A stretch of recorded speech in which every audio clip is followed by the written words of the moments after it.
Okay. I hope I'm recording. uh, hey guys, recording this video like I mentioned that I would in the email I sent you. Hopefully you have seen that email and you're aware that class was canceled today. Today being Friday, April 13th. I just want to explain again. I've pretty much all week since about Saturday. I hadn't been feeling particularly well. Throat was really giving me a lot of trouble. My sinuses felt like they were inflamed. Ears were hurting. All of that. And finally, come Wednesday, I was also getting kind of achy in my joints. I was feeling really horrible, and finally broke down and took myself to the doctor Wednesday night. I put off going to the doctor far longer than I should sometimes, because when I got there and I was tested, I learned that I have strep throat, and was told I needed to stay home until Monday, and was given a penicillin shot. So that's what's going on with me. Now that of course interferes with our class, because we're right here in the middle of trying to learn how to do a certain project that takes a lot of time, a lot of effort, with what is essentially a limited amount of time before the semester ends. So what I decided I would do is record this video that's essentially what I would have talked about today in class anyway. And watch this, take notes on it if you need to, because this is an important part of how we do the animation over video. Okay, so I'm going to jump right into it. You'll recall that on Monday, we shot video, and we went over taking that video into QuickTime Pro, and wrong thing, and exporting it as a sequence of images at 12 frames per second. So into this folder that we call our animation folder inside the assignment 6 folder, we should have a whole bunch of JPEGs, each of which corresponds to one frame of your video. So it's a sequence of JPEG images, each one, again, literally pulling a frame out of the video and making it into a JPEG. So that's what I have here, right? A series of images that if I go through them, you see the illusion of motion. All right, then on Wednesday, we went through taking each of those images then into GIMP, putting layers onto that image, into which we insert the elements that we want to animate, that we want to incorporate into the video that we've shot. That's again what I have going on in these. It's why there weren't actual spaceships in the sky that day. Those I have added. And then making sure when we put those elements onto or into those layers on top of an image, that we then take each layer and set it to the size of the image. And once we do that, then we can then copy those elements from that image onto the next image, and each of the elements will be in their proper place, in the same place they were in the frame before. And then we can move them or not move them or adjust them, what have you, depending on what needs to happen between one frame and the next. If we look at the video, the images that I have on the screen, all right, so we'll start with this image. In this image, I would have had a layer for this rocket ship, and a layer for this rocket ship, and a layer for the sort of, I don't know, hazy energy coming out of the back of this rocket, and a layer for the flames or what have you that are coming out of the rockets on this ship here, and a layer for this explosion, right? And then I would have set each of those layers to be the size of the image. And I do that by right-clicking on the layer and going down and clicking on layer to image size, right?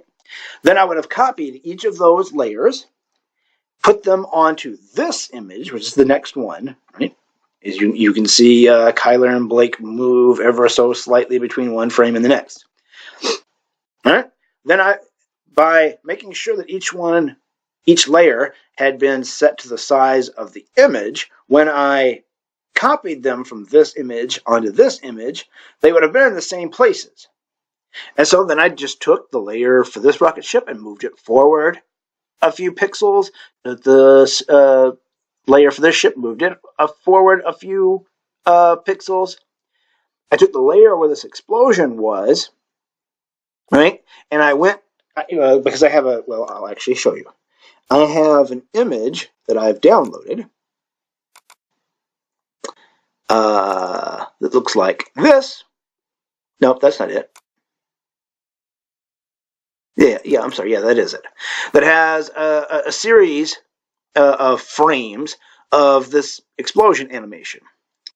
And so when what I did here was when I took the layer, let's go back, from this image and pasted it onto this image, it let me know where that next frame of the explosion should be.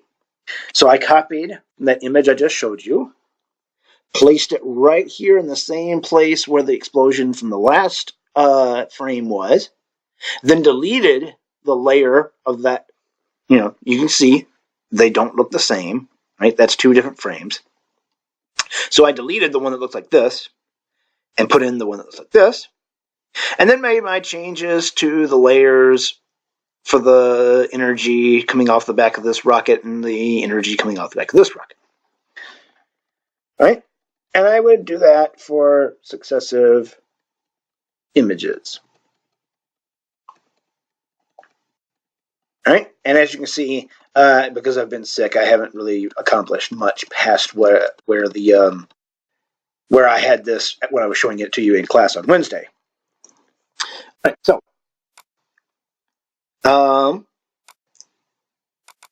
again, that gives us a series of images onto which you have been animating these elements, and then remembering to overwrite each image as you're finished with it, so that it goes right back into this animation folder. All right. Now, then the next logical step then in all of this is taking those images and turning them back into a video so that you can see your results. Now, just because this isn't finished, right? Because I've only made it up to frame 73 out of 138. Just because this isn't finished doesn't mean I can't put all these images back together and make them into a video.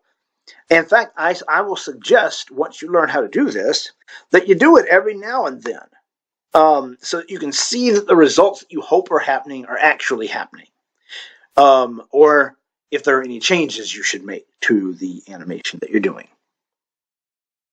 All right, so again, in order to then take these images and turn them back into a video, you're going to need QuickTime. So I happen to have QuickTime open here. Again, as I told you, Apple is no longer supporting QuickTime for Windows, so this will just sit here and say loading forever, and it will never pull anything up on this screen. So don't worry about that. If it says loading here, don't concern yourself. All right. So what we need to do then is click on File, and amongst all of these options that come up in the drop down, is one here called Open Image Sequence. We'll click on that. And now, in my case, I have opened things in this animation folder prior to this, but if that's not the case, if yours is opening up to a different folder, then make sure that you go in here, find your computer art folder, find your assignment 6 folder, find your animation folder. All right? And then you want to click on, and this is important, you want to click on the very first image in the sequence. Right? You don't have to click on any others. What QuickTime is going to do is it's going to read the name of this image and the fact that it says 001, and it's going to look for any other images in this folder that have that same name with a number, and then it's going to put those in the sequence of the number that's at the end of the title of each image. All right, so that's the first thing. Click on this first image. Next, if you'll recall, we exported our image sequence in the first place at 12 frames per second. Down here, you'll see that the frame rate says 29.97 frames per second, or, essentially 30 frames per second. If we import this right now at 30 frames per second, it's going to be moving way too fast. It's going to be going more than double speed. So we want to click on this and make sure that we're importing it at 12 frames per second. All right? Click on your first image. Make sure to tell it that you want to import them at 12 frames per second. And then click on Open. This is going to take a little time. All right? It's having to find, in my case, 138 images and put them in the right order. So we're going to sit here and wait a moment. Hopefully it shouldn't take too long.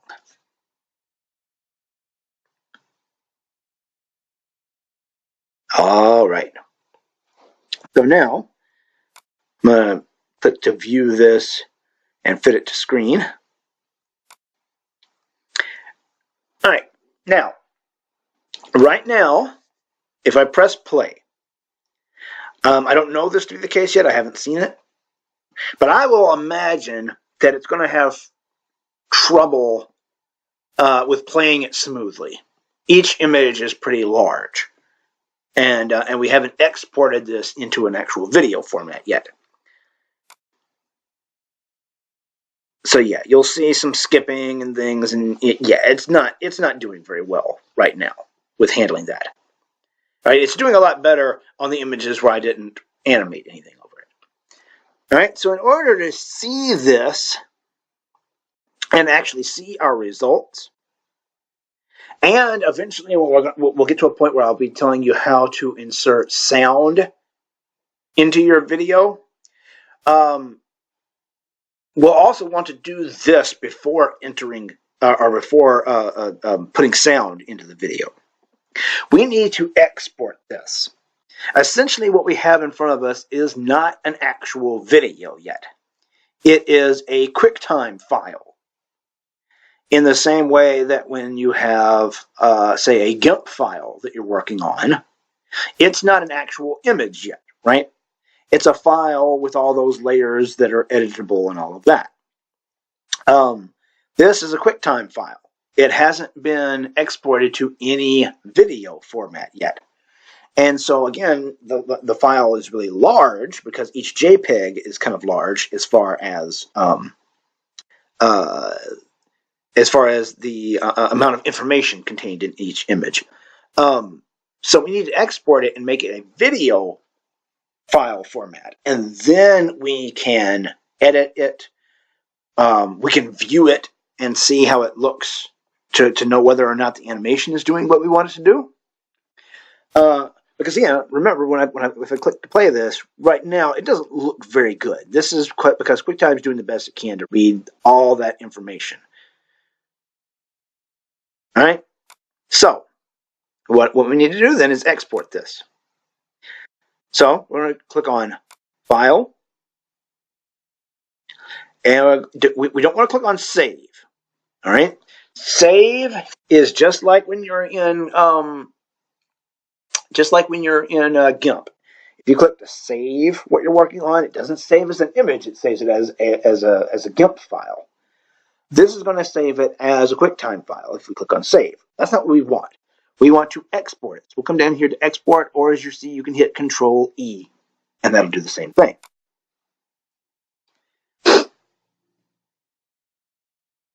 Okay, so now here are some things that I would take notes on if I were you. And give me a moment while I rearrange myself. Little bit uncomfortable in the way that I was sitting, because I am still achy, guys. Sorry. All right. So again, I take some notes on this because there's some things you need to remember here. First off, I don't want to put it into this animation folder. Like I told you, if there's anything in this animation folder that is not one of these images that you exported for your animation, QuickTime might have a weird hiccup when you try to import them. So we're going to put this instead in our video folder. All right. Now, right here, out next to the word export, mine says movie to QuickTime movie. If yours doesn't say that, and mine only says that because I've done it a few times, and so this is what it automatically pops up on, then you want to click here and scroll down until you find movie to QuickTime movie. All right, that's going to save.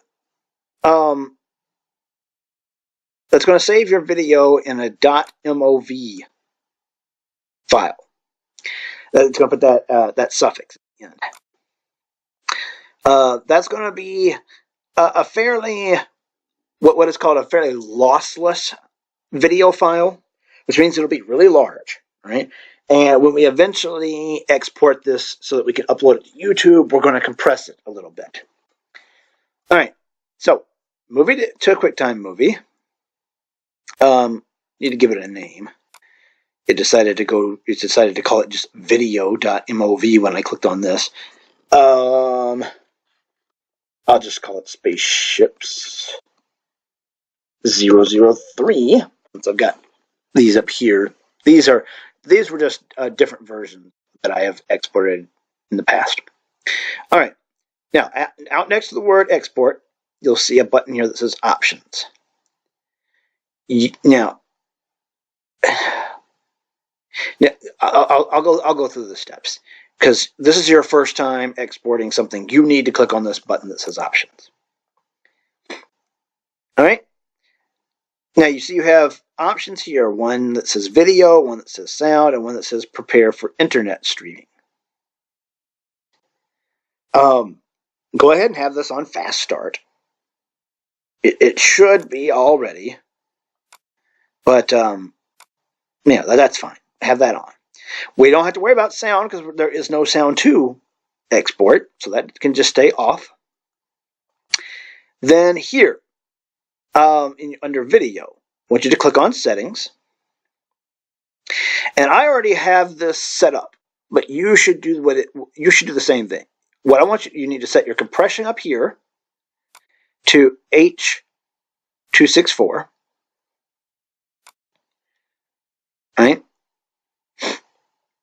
It'll say here what frame rate current, and you could just leave it on current, but I like to go ahead and tell it 12, and I like to set keyframes at 12 as well. Every 12th frame is a keyframe, right? Your data rate can just say on automatic, and I like to set my quality on high. You could go for best if you'd like. It's going to make the file larger. And then I'll just keep the encoding on best quality. All right. Once you set all those things into place, click OK. And OK again. And then from here on out, whenever you go to export, it's going to pop up here and say most recent settings down here. If it says most recent settings, then you know that those options that you put into the options are the ones that were your most recent settings. All right.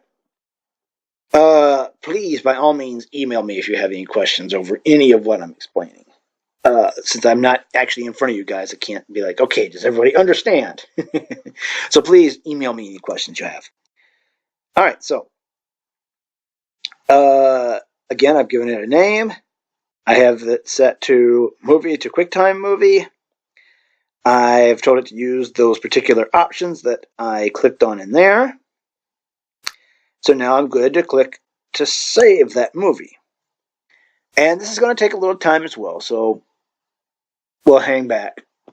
We'll wait a moment.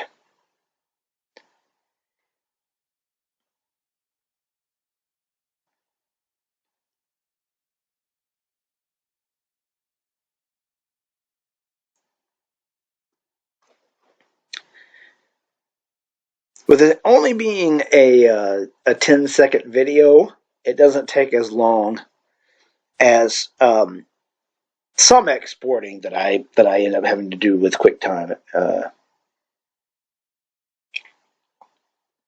I've done animations that were several minutes long. And exporting one of those, I might have to walk away from the computer for half hour or longer. Just leave it, just let it sit and run. But for a 10-second video like this, it's a wait. Don't get me wrong, but it's not going to be as long as it could be.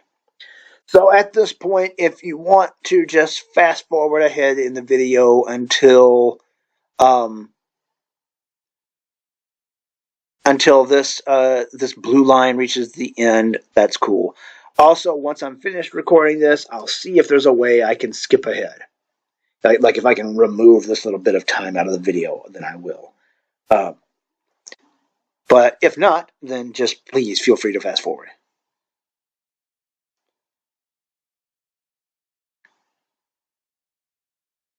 Well, of course, once I asked you to fast forward, it just zipped right on through. So I'm not even going to worry about looking for, when I edit, looking for a way to cut that portion out. Okay, so now that it has exported our video here, we can close this. And if we go to our assignment 6 folder and into our video folder, you'll see there's that video that we just exported. Now, it's a QuickTime movie, which is .mov, and it's an MOV file, which most any player that you might have on your laptop should be able to play. Right? So you can watch this on any player that you want to. However, I'm going to open it in QuickTime, so I can set it to loop. So if you want to do the same thing, you certainly can. All right, I'm going to fit this to the screen for right now. All right, let's see how this looks. Yeah, there we go. Now you see how the animation is a lot smoother than it was earlier. All right, now when I was just talking about looping. All right, if you want to watch your video on a loop, QuickTime has a nice way of doing that. If you go to View, I come down here to Loop and turn it on. If I go back up, you'll see there's now a check mark next to it. Then when I click play, I can sit back, and when it gets to the end of this, it's going to loop back to the beginning.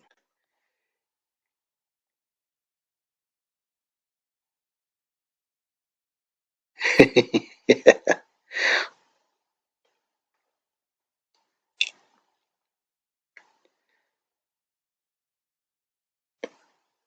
All right, so this can become a way to check your animation. See if what you hope you were accomplishing is working. You can see if things are moving too fast or too slow, or maybe you realize there's something you should add, what have you. this lets you see how smoothly or not smoothly that your animation is working.